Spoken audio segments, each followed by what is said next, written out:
Happy fall, Hilltopians. I'll make it look like I'm working. Haven't done an episode in a while, obviously.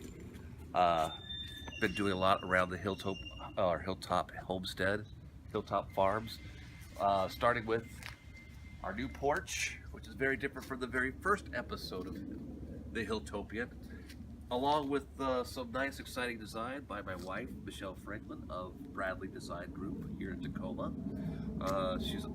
I like to joke that she's a Black Flag fan because I like the way this sort of resembles the Black Flag logo.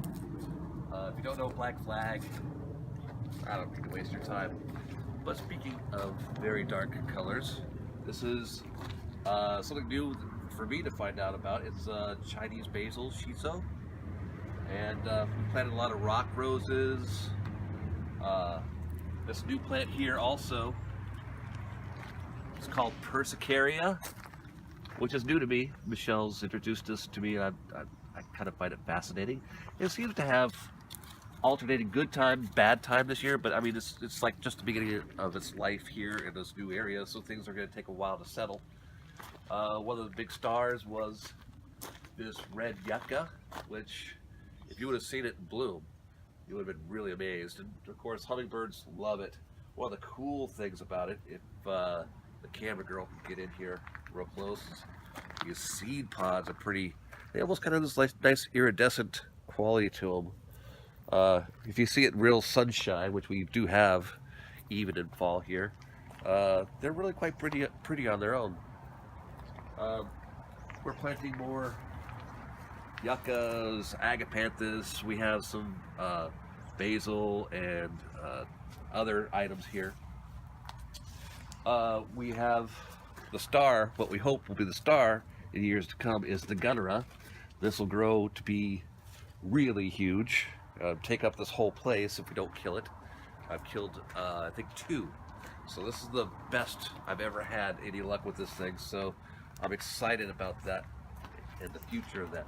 Michelle, when she designed this, she made this big patio area here, this nice gravel patio area here, which we kind of use. We just put these little chairs out, and it's great because you can have a little chat with your neighbors. People who walk by will ask you about your garden or talk about other great world issues that are going on.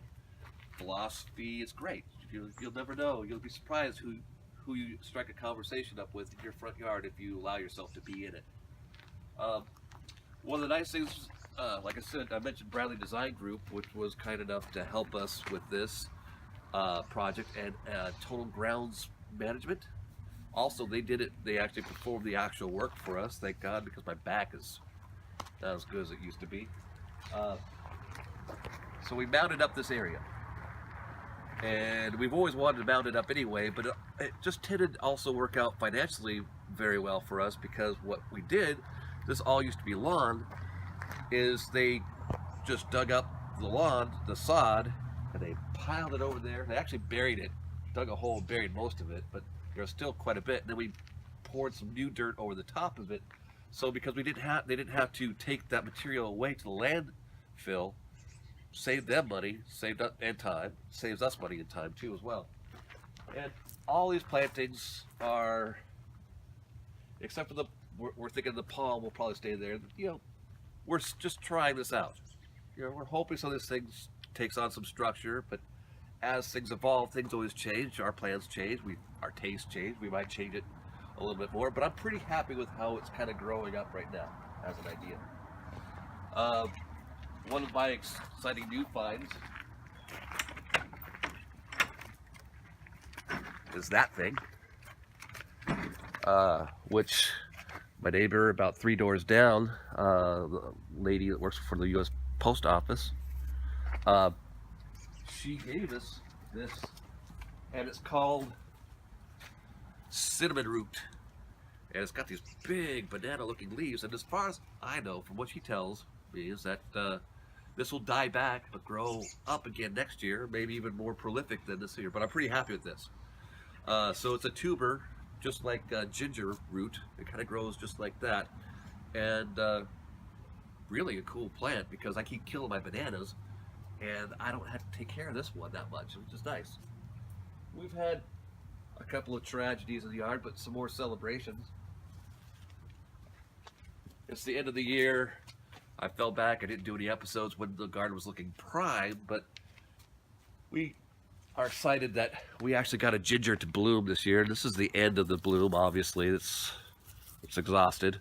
Oh, we got maybe one more about ready to come, but it kind of looks like this, kind of an orchidy flower. Not very big, but it's pretty. I love the structuralness of it. We have this is the ginger we planted a few years ago. It never blooms. That one had to start in a pot, but I like the structure, the architectural structure.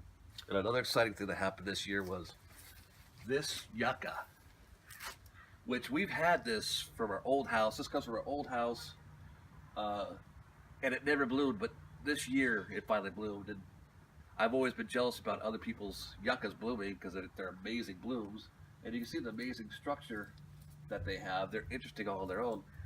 That was really exciting for me. I was really into that. The sad thing, though, is this tiger's eye sumac. This is not Spanish moss or anything we really were trying to do. This tiger's eye sumac, well, this is what it's supposed to look like up there. It's growing from the root, but the, main sorry, it looks like our dogs are about ready to escape, but the main architectural structure is up here, and it died, and I don't know why. We don't know why. So that's one of the very sad things. We don't know what we're going to do with this area now. I still like the structure of it, bare bones. Maybe holding up the lights, maybe we can paint it or just let it be or replace it. So unfortunately, I don't want to end it on a sad note, but we have another palm. That's always nice. We are going to be doing some changes here to the garden here. The idea, Michelle has a nice idea to make a rectangular water feature here that we can sit next to, which will be nice. We'll miss the old round feeding trough here, which is kind of a cool element with this steel, but I think plants will grow better in a different water feature. I don't know if the galvanized steel helps water plants and fish to survive very well and thrive, so we'll see how that goes. Well, other than that, that's basically the report for this year. I'll try to be better about making more episodes next year because it seems like some of you guys do seem to like these. Maybe we'll keep it up, maybe we won't. Who knows? Ciao.